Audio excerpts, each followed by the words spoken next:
My name is Amina, and I'm 34 years old. On March 15th, 2019, I died for 8 minutes. I was the wife of a respected Imam in our community. What I experienced on the other side shattered everything I believed. Jesus met me in death, and I came back a different person. I was born into a strict traditional Muslim family where obedience was everything. From the time I could walk, I was taught that paradise was earned through perfect submission. My father was stern, my mother was silent, and this was the only model of life I knew. I memorized Quranic verses before I learned to read English. The rules governed everything: modest dress, lowered gaze, silent obedience. Questioning was rebellion, doubt was sin. I watched my older sisters marry young and disappear into their husbands' homes. The unspoken understanding was clear. My worth was in my purity and obedience. I was 16 when my father told me I would marry the new Imam. He was 28, educated, respected, chosen by the community. I wasn't asked if I wanted this. Good Muslim girls don't need to be asked. The wedding was elaborate for everyone else, but terrifying for me. On my first night as a wife, I was a child playing dress up in a woman's role. The expectation was simple: produce sons, maintain his household, be his perfect reflection. Life as the Imam's wife consumed the next 11 years of my existence. The weight of being constantly watched pressed down on me every single day. Every action, every word, every choice was a reflection of my husband's authority. My daily routine never changed. Fajr prayer at dawn, prepare his breakfast, cover completely before leaving the bedroom. I never questioned, I never complained. At community events, I served food to the men, sat with the women, and modeled perfect submission. The other women looked at me as the standard. If only they knew how empty I felt inside. The loneliness of a crowded life is a special kind of torture. I prayed 5 times a day, every day for 11 years, but it felt like shouting into a void. I watched my husband preach about Allah's love while I felt none of it. The guilt of feeling unfulfilled consumed me. What was wrong with me? Why wasn't submission enough? I had secret thoughts I pushed away immediately. I wanted to drive. I wanted to choose my own clothes. I wanted to laugh freely. These small rebellions stayed locked inside my heart. Have you ever done everything right and still felt like you were dying inside? March 15th, 2019 started like any other Friday. I was 27 years old. I had been married for 11 years. I had never made a single major decision about my own life. I spent the morning preparing for Jummah prayer and cooking for guests. My husband gave me instructions for the day. He sent me to pick up supplies from the market. The drive was a rare moment of being alone. At the intersection, I remember the light was green. The truck ran the red light. I saw it coming. For one suspended second, I saw the massive vehicle barreling toward my driver's side. The sound of metal crushing and glass exploding filled my ears. The impact threw my body like a doll. Immediate pain shot through my chest, my head, everywhere. I couldn't breathe. I tried to pull air into my lungs, but nothing worked. The taste of blood filled my mouth. People were shouting, running toward the car. My vision narrowed. The edges of my sight went dark, tunneling in, and then the pain stopped instantly. I was looking down at the wreckage, at my body slumped in the driver's seat. I could see my hijab soaked with blood. I watched people try to pull me from the car. A strange detachment came over me. That's me down there, but I'm up here. I heard their conversations clearly. She's not breathing. Call an ambulance. Is that the Imam's wife? The surreal realization hit me. I'm dead. I'm actually dead. There was no fear, only shock and strange curiosity. I couldn't stay focused on my body. Something was pulling me away. The sensation of movement without moving overwhelmed me. The world became distant, fading like a dream upon waking. I expected the angel of death. I expected Munkar and Nakir to question me about my deeds. The Islamic teachings flooded my mind, the grave, the questioning, the scales weighing my good and bad deeds. Terror built inside me. Had I done enough? Had I prayed enough? Had I been obedient enough? I entered a space of complete darkness. It wasn't frightening, more like transition. It wasn't the absence of light. It was like I was passing through something. A sense of speed came over me, of traveling somewhere beyond comprehension. I was alone, but not lonely. Time became meaningless. Seconds or hours, I couldn't tell the difference. The voice of my own thoughts began reviewing my life. Regrets surfaced one after another. I never chose anything. I never lived. A pinpoint of brightness appeared ahead. The light didn't just illuminate, it called to me. I moved toward it involuntarily, drawn by something I couldn't resist. The light grew, encompassing everything around me. Warmth flooded through me, not physical, but emotional. The darkness dissolved completely. Entering the light was like being born. I felt him before I saw him. A presence of indescribable love surrounded me completely. Every part of my being, if I still had a being, became aware of being known. I was completely seen. Every secret, every wound, every hidden thought was visible. The shock of having no hiding, no pretending, no performing shook me to my core, and yet there was no condemnation. He was there, and I knew instantly who he was, not from Islamic teaching about Isa the Prophet. This was different. This was God. His appearance was overwhelming light, but somehow a face, a form that I could perceive. His eyes held the universe and held me all at once. The terror gripped me. Jesus? No, this can't be right. I'm Muslim. I should be meeting someone else. My theological framework shattered in real time. But I knew him. Somehow I'd always known him. The love was violent in its intensity, not soft or gentle, but piercing, exposing, healing all at once. Every wall I'd built, he saw through. Every performance, he saw past. He loved the me I'd never been allowed to be. I was weeping without tears, having no body to produce them. The relief washed over me. I don't have to pretend anymore. How do I describe being loved by love itself? Have you ever felt so seen that it terrified and freed you at the same time? He didn't speak with sound. He spoke with truth that appeared directly in my consciousness. His first message to me was one word: beloved. The shock of that word struck me deeply. No one had ever called me beloved. Then he said, my child, I've been waiting for you. Confusion flooded through me, but I didn't follow you. I didn't even believe you were God. His response changed everything.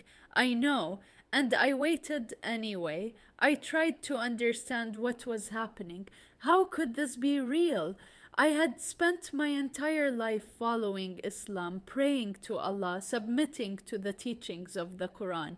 Yet here I was standing before Jesus, and he was claiming me as his own. The cognitive dissonance was overwhelming. Everything I had been taught said this was impossible, that this was deception, that I should be terrified. But the love radiating from him was undeniable. It wasn't the conditional love I had known my entire life. It wasn't the love that demanded perfection and obedience. This was something entirely different.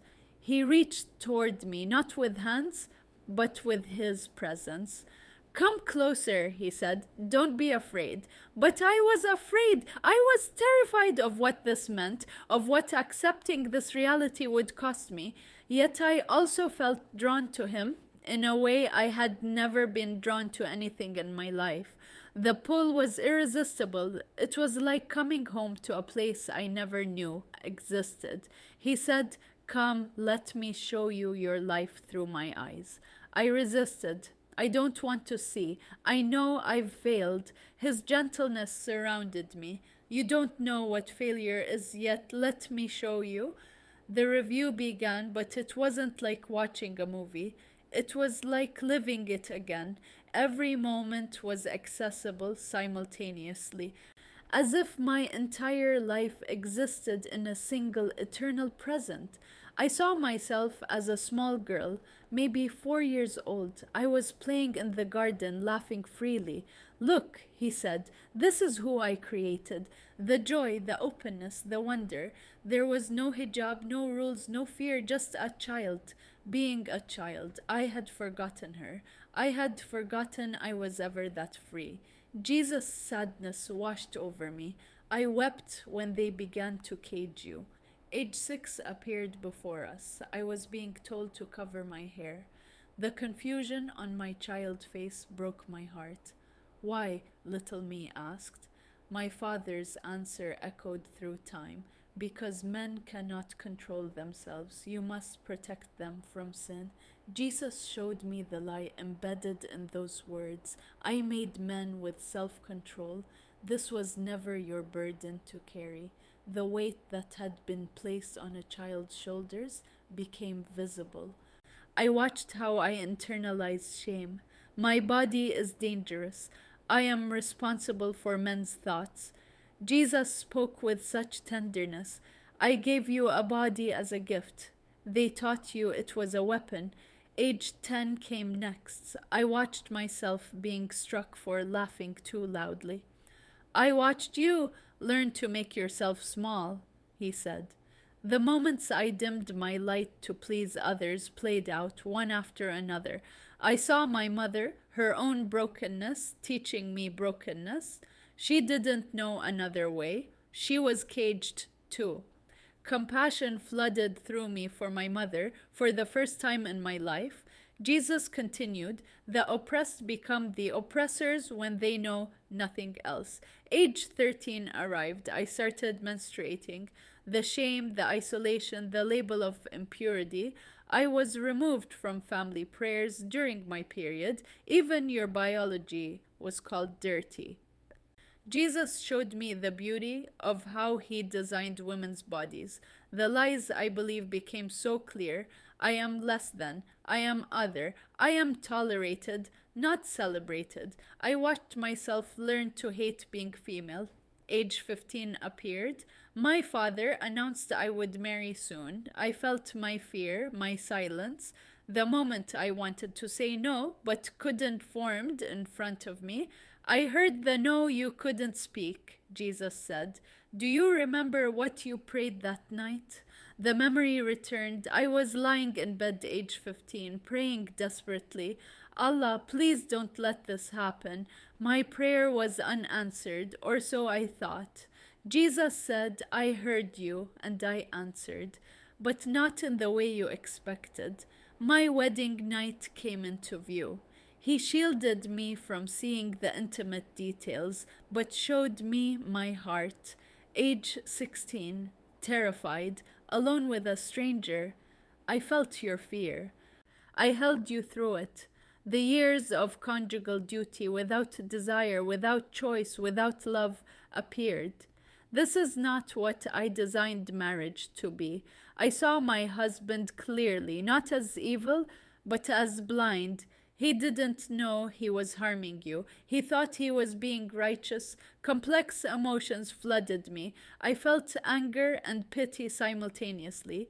Ages 16 through 27 unfolded. I watched myself perform the perfect wife, the perfect Muslim, every prayer you prayed to be seen by others. The community events where I smiled while dying inside played out. I saw you. I saw the real you hiding behind the performance.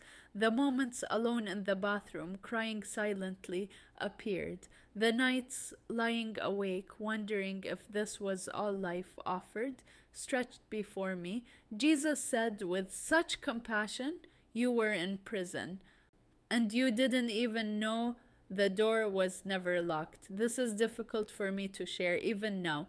Jesus showed me the dynamics of my marriage with perfect clarity. It wasn't a partnership, it was a hierarchy. He owned you, and ownership is not love. The subtle controls I had normalized became visible.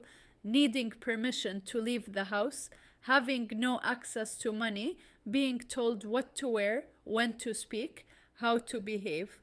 This wasn't marriage, this was authorized oppression. I tried to resist, but the Quran says, Jesus interrupted me. I don't care what any book says when my daughter is being crushed. The moments I betrayed myself appeared one by one. The times I agreed, when I disagreed, the opinions I swallowed, the dreams I never spoke came into focus. I wanted to be a teacher. I wanted to help children.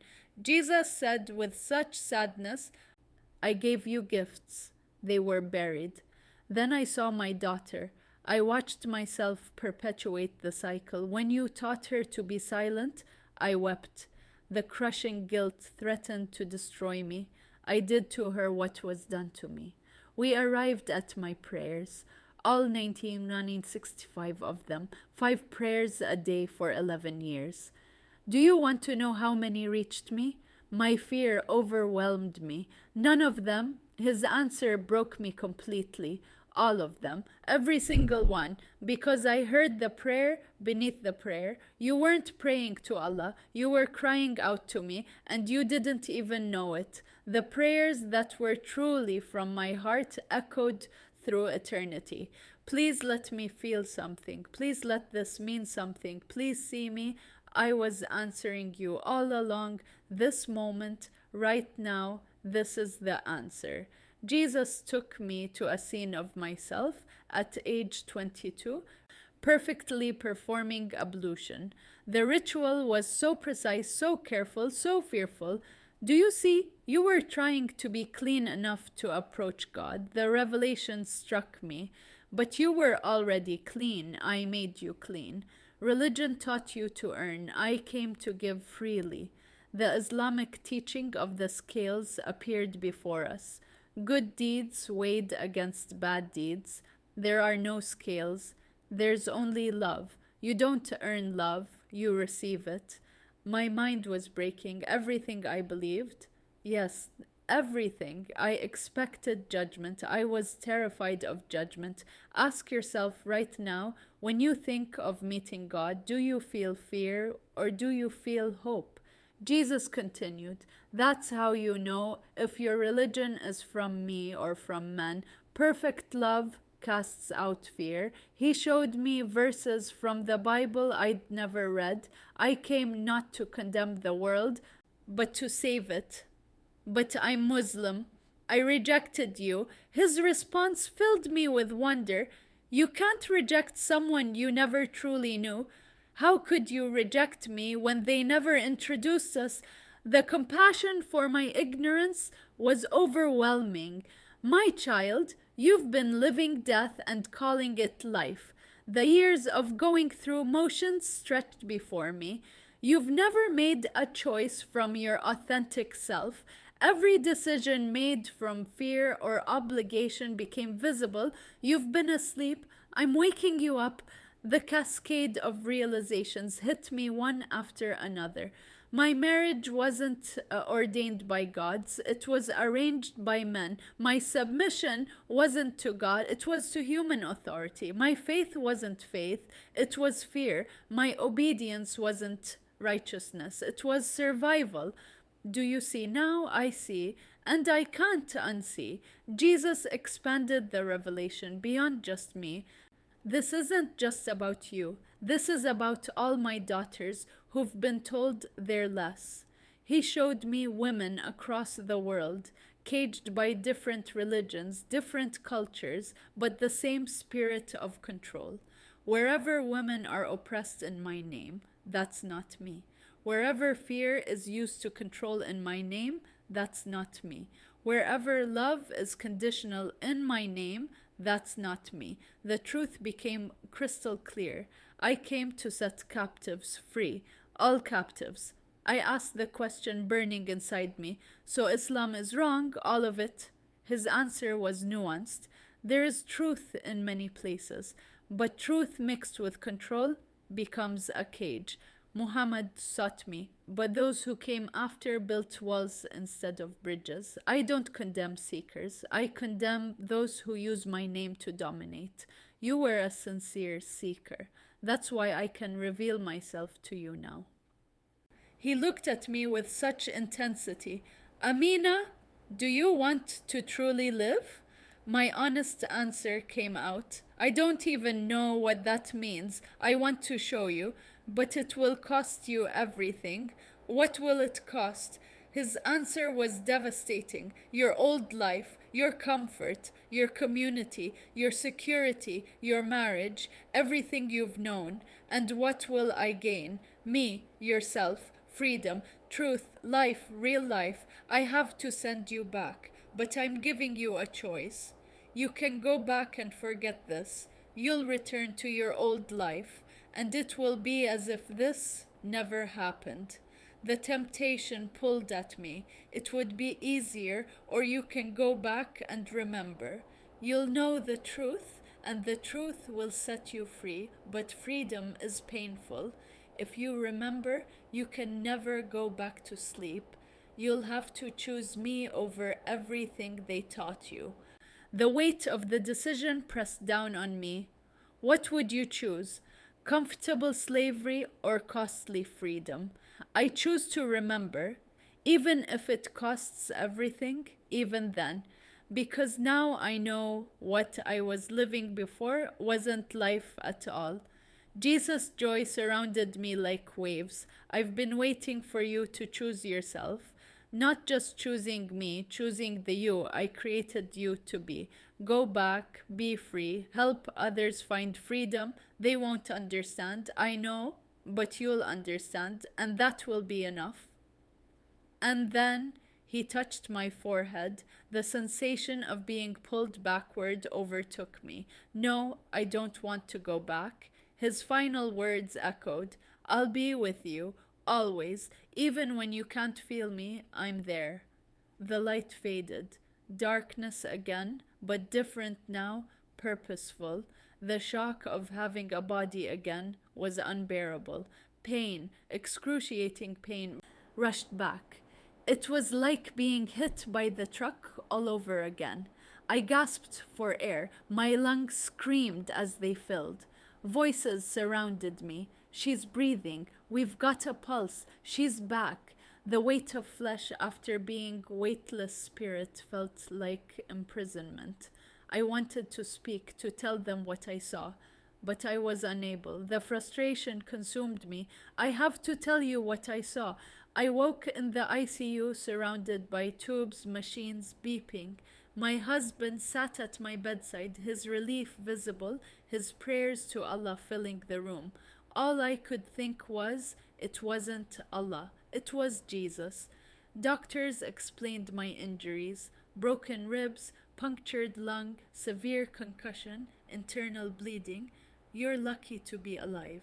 8 minutes without oxygen, you shouldn't have brain function. The medical miracle they couldn't explain. My silence spoke volumes.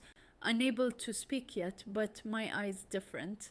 Day 4 arrived. The breathing tube was removed. My husband leaned in close. Alhamdulillah, Allah has spared you. My first words came out raw. It was Jesus. His confusion was immediate. What? Jesus, I saw Jesus. The fear in his eyes was unmistakable. The trauma has confused you. Rest. His dismissal cut through me. No, it was real, more real than anything I've ever known. My husband called for the doctor immediately. She's hallucinating. The medical explanation came quickly. Near death experiences are common with oxygen deprivation. The brain creates images. Everyone was comfortable with the scientific explanation, me alone with the truth. The isolation was crushing. No one believed me. My husband's protection intensified. You need to pray more. Recite Quran. The shaitan has whispered to you. I returned home still healing physically, physical therapy, pain management, but the internal healing had already happened. My body was broken, but I'd never felt more whole. I saw my home with new eyes. The modest clothing felt like a costume. The prayer times felt empty. I went through the motions while everything had changed. Week 3 came. I was alone with a smartphone for the first time. I secretly searched Jesus near death experience. I found others. I wasn't alone. Others had seen him too. I searched for a Bible. The fear of being caught paralyzed me. I downloaded a Bible app, hiding it in a folder labeled recipes. I read in the bathroom, the only place I had privacy. The Gospel of John opened before me. And you will know the truth, and the truth will set you free. I wept in the bathroom. He told me this. He told me these exact words. Alone in my bedroom at 2 a.m., lights off, I prayed for the first time to Jesus. I didn't know how to pray to you. No ritual washing, no specific words, no direction. Just, Jesus, are you really there? The immediate sense of his presence flooded through me. The peace was overwhelming. I felt him, just like on the other side, but now in my broken body. The difference between this and 11 years of Islamic prayer was staggering. This is what I'd been missing. Connection, real connection. I lived 2 lives simultaneously. Outwardly, I was the dutiful Imam's wife, recovered from the accident, back to normal. Inwardly, I was transformed, seeking, questioning everything. The strain of pretending was crushing. I performed ablution while praying to Jesus in my heart. I wore hijab while feeling naked before God in the best way. I attended mosque while my spirit was elsewhere. Have you ever had to hide your true self to survive? It's a special kind of torture. 3 months of living double reached a breaking point. The tension became unbearable. My husband noticed, you're different, you're distant. His attempts to fix me intensified. More prayer, more Quran, more community involvement. Each attempt pushed me further away. The moment of decision was approaching. I found a church website with online Bible studies. I watched sermons in secret. Each teaching confirmed what Jesus showed me. The concept of grace struck me deeply. I couldn't earn it. It was already given.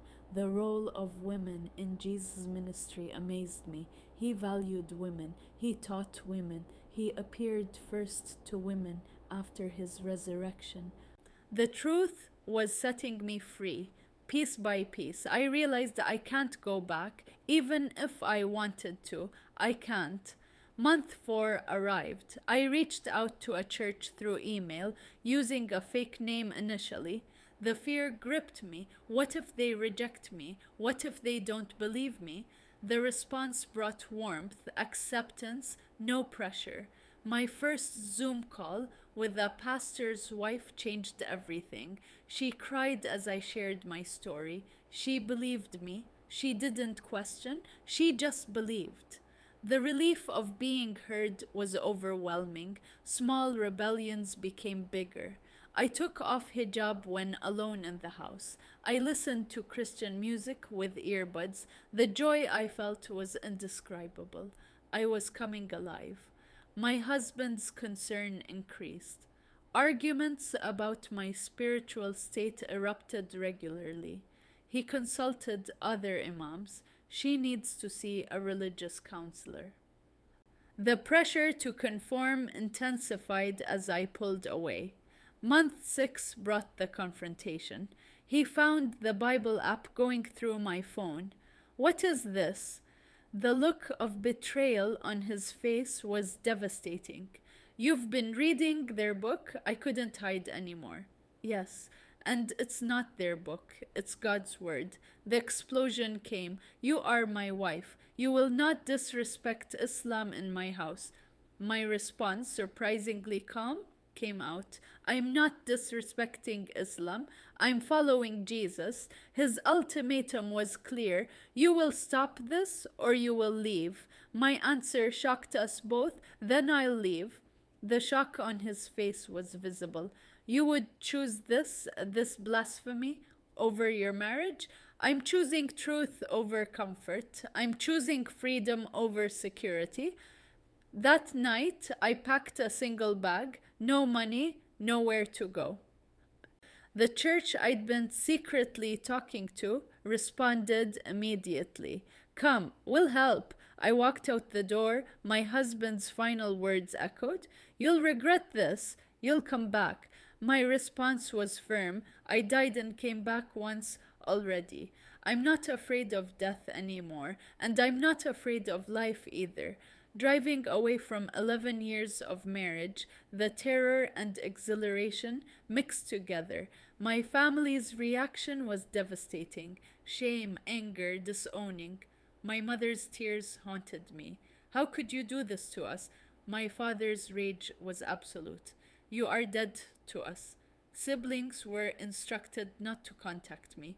Community response brought shunning, rumors, accusations. The Imam's wife became the Imam's apostate ex-wife. Death threats appeared on social media. I had to move cities for safety. The church family who took me in showed me a different kind of love. Believers who didn't understand my story but loved me anyway. Being baptized felt like completion, going under the water, coming up new like my death and resurrection. I found sisters who'd never worn hijab but understood captivity in other forms. I learned that oppression has many faces. Being part of a community where I could ask questions, where doubt was allowed, where women could speak, lead, teach, changed everything. I had to rebuild my identity from nothing, learning who I was outside of being someone's daughter. Someone's wife consumed me. First time making my own decisions brought a strange question. What do I even like? I discovered preferences I'd never been allowed to have. Wearing colors after 11 years of black felt revolutionary. I felt naked and free simultaneously. Learning to drive without fear, going to the grocery store alone, these simple freedoms felt enormous. So I'm asking you, just as a sister would, when was the last time you did something just because you wanted to? I won't pretend it was easy. The loneliness of leaving everything known was crushing. I missed my mother despite everything. Financial struggles plagued me. I'd never worked. I had no skills. Learning to be independent at 28 was humbling. The trauma responses came: hypervigilance, nightmares, panic attacks. Therapy helped me unpack 11 years of spiritual abuse. The complicated grief was real. I didn't just lose people, I lost an entire world view. But unexpected blessings appeared. Peace in poverty was greater than anxiety in provision. Joy in small freedoms multiplied. Genuine relationships based on truth formed. Being known and loved as myself healed me. Using my testimony to help others gave me purpose. Meeting other ex Muslim Christians showed me I wasn't alone. Finding purpose in freedom advocacy gave my suffering meaning. People want me to hate Islam. I don't. I understand that people are not their religion. I have compassion for those still in the system. They don't know they're caged. I grieve for my sisters still living as I did. I don't condemn Muslims, but I condemn oppression. The nuance matters. Good people can be trapped in systems of control. Where am I now? I have a small apartment, a simple job, big freedom. I'm learning skills, going to college finally. I'm studying to be a counselor to help women recover from spiritual trauma. I'm even dating, which is scandalous. I'm learning what healthy relationships look like. The ongoing healing continues. I'm still unpacking the damage, but the joy was worth the cost. I would do it all again. He's still with me, just like he promised. The difference between religion and relationship plays out daily. Prayer is conversation, not performance. Reading the Bible, I hear his voice. The times I still doubt come. Did it really happen? And then the peace returns. Yes, it did. Because I'm different. He walks with me through the mundane. He cares about my grocery list. The intimacy I never had in Islam defines my life now. He knows me and likes me. This isn't about Islam versus Christianity for me. It's about captivity versus freedom. It's about fear versus love. It's about performance versus authenticity. Jesus came for the caged. Whether your cage is religion, by culture, abuse, addiction, or something else, he's calling you to freedom too. Look inside your own heart right now. Are you free or are you performing? On March 15th, 2019, I died 8 minutes without breath, without heartbeat, without life. But the truth is, I'd been dead for much longer than that. I'd been dead for 27 years, breathing but not alive, existing but not living. Jesus didn't just bring me back to life in that hospital. He brought me to life for the first time ever. I was the perfect Muslim wife. Now I'm an imperfect Christian woman. By my old standards, I'm a failure. But I'm alive. Really, truly alive.